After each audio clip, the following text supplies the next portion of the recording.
Hello and welcome to Vision Plus Academy. Dear aspirants, आज हम accountancy का mock 1.0 solve करने की कोशिश करेंगे।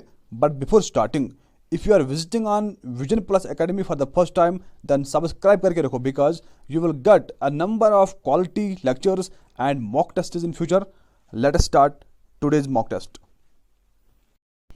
द फर्स्ट एमसीक्यू इज कि 1941 में एआईसीपीए ने डिफाइन किया था कि जो अकाउंटिंग है ना, ये एक आर्ट है, स्किल है कि फाइनेंशियल ट्रांजैक्शंस को रिकॉर्ड करना, क्लासिफाई करना, समराइज करना, लेटर ऑन एनालिसिस करना, इंटरप्रेट करना और लास्ट में sharing of information, that is communicating of financial information of business, factory, firm etcetera with the parties.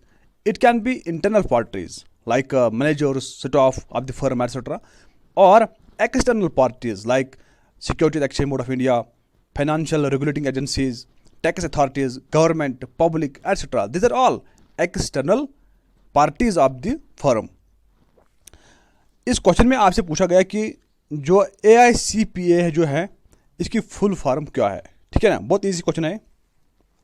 देखिए, इसकी फुल फॉर्म जो है वो है American institute of certified public accounts. Okay, देखिए आप कमेंट में ज़रूर अपना स्कोर मेंशन कीजिए बिकॉज इससे पता चलता है कि मॉक टेस्ट की लेवल क्या है, नंबर 1। एंड नंबर 2, अगर आप सॉल्व कर रहे हैं 15 plus question, it means your preparation is somehow very satisfactory.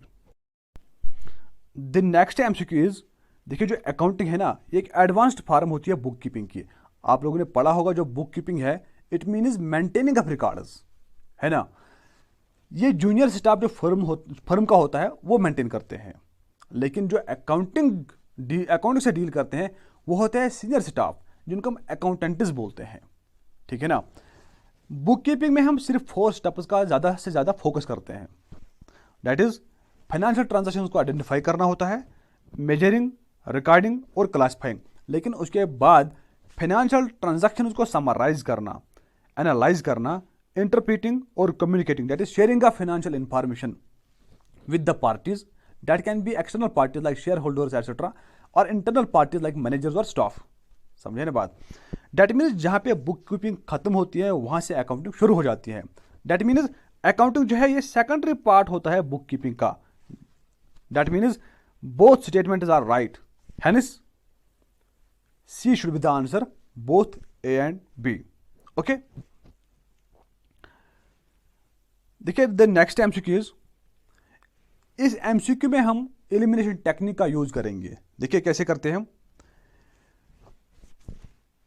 Business financial transaction को रिकॉर्ड कैसे किया जाता है ये पूछा गया। देखिए हमें पता है कि कोई भी नॉन फाइनेंशियल बिजनेस ट्रांजैक्शन अगर बिजनेस में हो रही है उसको हम रिकॉर्ड कभी नहीं करते, है ना, according to money measurement concept. Okay, that means non financial business transaction को हम एलिमिनेट कर सकते हैं, यह आंसर नहीं होगा। ठीक है, बोथ भी नहीं होगा, फिर then none of the above भी नहीं होगा। That means A should be the answer because हम कोई भी फाइनेंशियल ट्रांजैक्शन अगर बिजनेस में हो रही है उसको रिकॉर्ड करेंगे। ठीक है, और इनको हम रिकॉर्ड करते हैं क्रोनोलॉजिकल ऑर्डर, यानी कि अकॉर्डिंग टू टाइम। जो ट्रांजैक्शन पहले हो जाएगी उसको हम पहले रिकॉर्ड करेंगे। ठीक है, जो ट्रांजैक्शन लास्ट में होगी उसको लास्ट में रिकॉर्ड करेंगे। इसको बोलते हैं chronological order according to time. The next MCQ, देखिए आपसे क्वेश्चन पूछा गया, आप बताइए इनमें से एक्सटर्नल ट्रांजैक्शन कौन है। देखिए external transaction means business firm और इसके एनवायरनमेंट के बीच में अगर कोई ट्रांजैक्शन हो जाती है उसको हम बोलते हैं external transaction. For example, business firm A जो है ये गुड्स बना के पब्लिक को बेचती हैं, this is example of external transaction. और रॉ मटेरियल खरीदती हैं पब्लिक से in order to make final goods, ये भी एक्सटर्नल ट्रांजैक्शन होती है। ठीक है ना। अगर transaction within business firm हो जाएगी उसको हम बोलते हैं इंटरनल ट्रांजैक्शन।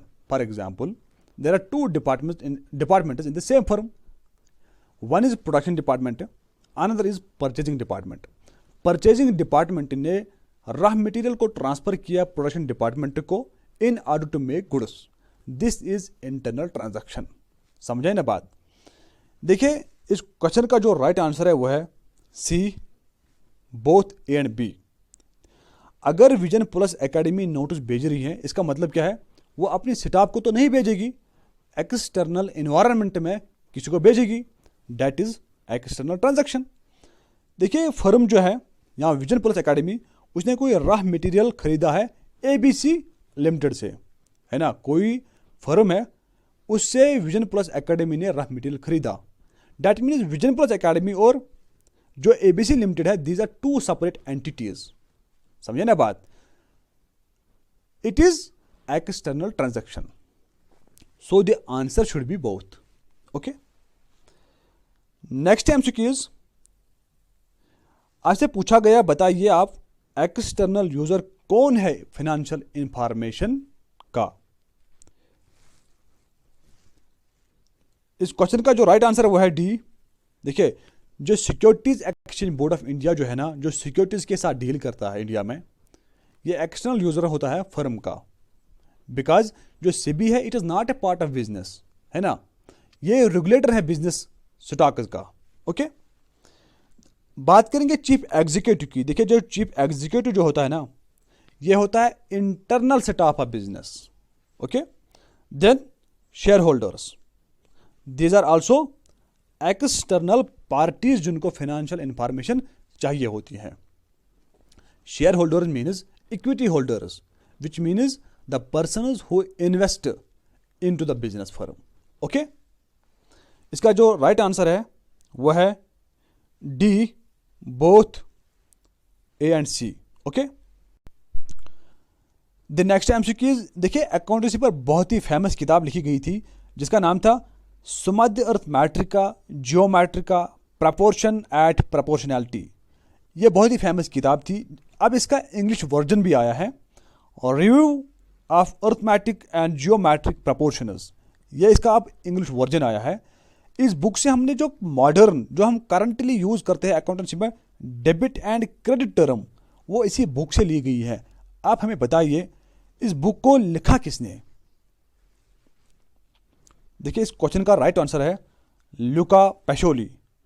ल्यूका पेशोली को बोलते हैं फादर ऑफ अकाउंटेंसी, बिकॉज ये पहला पर्सन था जिसने अकाउंटेंसी पर किताब लिखी। ओके,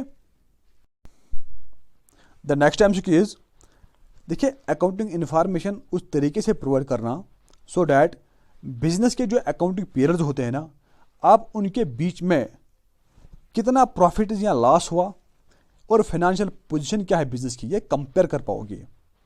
उसके लिए हम स्पेसिफिक टर्म यूज करते हैं, उस स्पेसिफिक टर्म का नाम आपसे पूछा गया है। देखिए, इस क्वेश्चन का जो राइट आंसर वो है कंपैरेबिलिटी। ओके, नेक्स्ट एमसीक्यूज आपसे पूछा गया, आप बताइए इनमें से अकाउंटिंग का ड्रॉबैक कौन नहीं है। देखिए, with the help of accounting हम क्या करते हैं, सेलिंग प्राइस डिटरमाइन करते हैं। फॉर एग्जांपल, आपके पास बिजनेस फर्म है और आप गुड्स बना रहे हो, गुड्स बनाने पर कितना खर्चा आया या आप मेजर करोगे with the help of cost accounting. उसके बाद आप गुड्स किस प्राइस, किस रेट पर बेचना चाहते हो, या आप डिटरमाइन करोगे with the help of accounting information. ठीक है, that means this is an important objective of accounting. Okay, business transactions को कंप्लीटली और सिस्टमैटिकली रिकॉर्ड करना, यह भी एक इंपॉर्टेंट एम होता है अकाउंटिंग का। The answer should B A part. देखिए, अदर पॉइंट्स को भी हम देखेंगे। हिस्टोरिकल इन नेचर, अकाउंटिंग जो है ना, ये हिस्टोरिकल इन नेचर है। इट मीन्स अकाउंटिंग में सिर्फ पास्ट ट्रांजैक्शंस ही रिकॉर्ड हो जाते हैं। अगर आपके पास बिजनेस फर्म है, आप इसको बेचना चाहते हो, with the help of and based on past transactions आप अपने बिजनेस को बेच पाओगे। फ्यूचर में आपकी बिजनेस की कितनी इंप्रूवमेंट और डेवलपमेंट हो सकती है, वो अकाउंटिंग में नहीं देखा जाता है। ठीक है, देखिए अकाउंटेंसी में सिर्फ फाइनेंशियल ट्रांजैक्शन ही रिकॉर्ड होते हैं, नॉन फाइनेंशियल ट्रांजैक्शन रिकॉर्ड नहीं होते। दैट मीन्स ये भी ड्रॉबैक है। और सबसे इंपॉर्टेंट जो अकाउंटिंग का ड्रॉबैक है वो है window dressing. It means manipulate करना, चेंज करना accounting information, particularly balance sheet of firm. ठीक है ना, फॉर एग्जाम्पल आपने ऑडिटर को हायर किया, फिर उसको कुछ पैसे दिए, ठीक है, एज अ रिश्वत जिसको बोलते हैं। ठीक है, तो फिर क्या होता है कि वो आपका जो बैलेंस शीट है उसको फेवरेबल बैलेंस में कन्वर्ट करेगा, जिसकी वजह से इन्वेस्टर्स आपकी बिजनेस की ओर अट्रैक्ट हो जाएंगे और आपका बिजनेस की इंप्रूवमेंट हो सकती है। But this is totally illegal. ठीक है, द नेक्स्ट एमसीक्यूज, देखिए बिजनेस में मनी और गुड्स इन्वेस्ट करने को हम बोलते हैं कैपिटल। ठीक है ना, लेकिन कैपिटल को बिजनेस पर समझा जाता है लायबिलिटी, कर्जा। अब क्यों समझा जाता है, आपसे पूछा गया। देखिए इस क्वेश्चन का जो राइट आंसर है वो है बिजनेस एंटिटी कॉन्सेप्ट की वजह से। ये कॉन्सेप्ट हमें बताता है कि जो बिजनेस है ना, और जो इसके ओनर्स हैं या इन्वेस्टर्स हैं या शेयर होल्डर्स हैं, these are separate entities.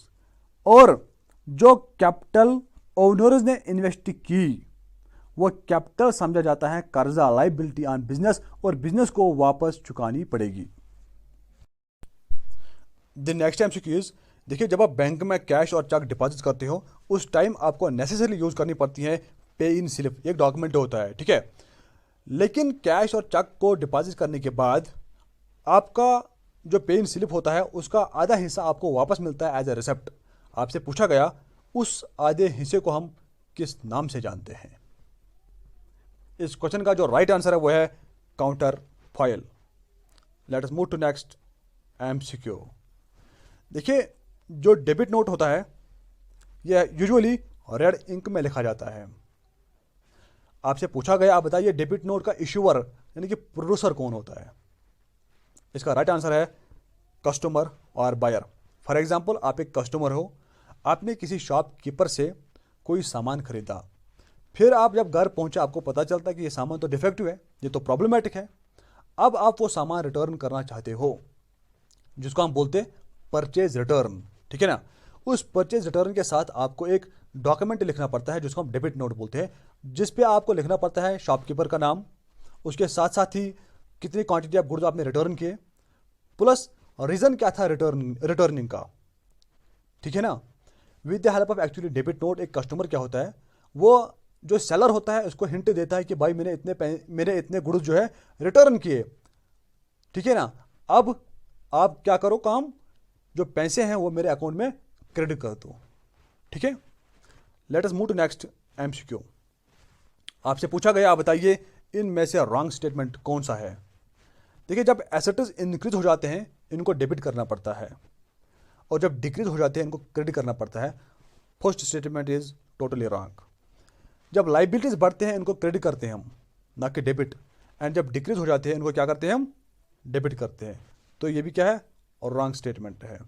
Expenses जब बढ़ते हैं इनको डेबिट करना पड़ता है, और जब डिक्रीज हो जाते हैं इनको क्रेडिट करना पड़ता है, ये भी रॉन्ग स्टेटमेंट है। The right answer is all are wrong, okay. The next MCQ is, आप बताइए उन एसेट्स का नाम या इकोनॉमिक बेनिफिट्स का नाम जो करंटली बिजनेस फर्म या कंपनी के नहीं है लेकिन चांसेस है वो फ्यूचर में बिजनेस फर्म के हो सकते हैं। देखिए इस क्वेश्चन का जो राइट आंसर है वो है कॉन्टिजेंट एसेट्स। फॉर एग्जांपल एक लैंड प्लॉट है, उस लैंड प्लॉट पर डिस्प्यूट है between public and business firm. अब ये केस कोर्ट में चला जाता है और बिजनेस फर्म ने ये केस जीता। अभी तक ये लैंड जो है ये बिजनेस फर्म का एसेट नहीं है, लेकिन अब ये बना बिजनेस फर्म का एसेट। इसी को हम बोलते हैं contingent asset, okay. Let us move to next MCQ. देखिए बिजनेस का पर्पस होना चाहिए कि it should run for indefinite period, plus business को हम शॉर्ट टर्म में लिक्विडेट नहीं करना चाहिए। ये कौन सा प्रिंसिपल बताता है। इस क्वेश्चन का राइट आंसर है going concern principle. Going concern principle बताता है बिजनेस को शॉर्ट टर्म में लिक्विडेट नहीं करना चाहिए, plus it should run for indefinite period, ठीक है ना, लॉन्ग पीरियड के लिए। नेक्स्ट एमसीक्यूज, अकाउंटिंग ट्रांजैक्शन को ऐसे रिकॉर्ड करना चाहिए there should be no influence that is called bias of accountants on the transaction. और ये तभी पॉसिबल होता है जब with the help of vouchers and source document से हम ट्रांजैक्शन को रिकॉर्ड करेंगे। आपको बताना है ये कौन सा प्रिंसिपल का स्टेटमेंट है। देखिए इस क्वेश्चन का जो राइट आंसर है वो है ऑब्जेक्टिविटी प्रिंसिपल। देखिए in English objectivity means without bias, ठीक है ना, so it should be the answer. Next question is bank reconciliation statement, जिसको हम शॉर्ट में बीआरएस बोलते हैं। देखिए बैंक रिकंसिलिएशन स्टेटमेंट इसलिए बना जाता है अगर आपको पासबुक, जिसको हम बैंक स्टेटमेंट बोलते हैं और कैश बुक बैलेंस में डिफरेंसेस आते हैं। फॉर एग्जांपल, पासबुक आपका शो कर रहा है 10,000 रुपीज़, लेकिन कैश बुक शो कर रही है 5,000 रुपीज़। ये रीजन क्या है वो हम ढूंढ लेते हैं, उनको फाइंड आउट करते हैं with the help of bank reconciliation statement, ठीक है ना।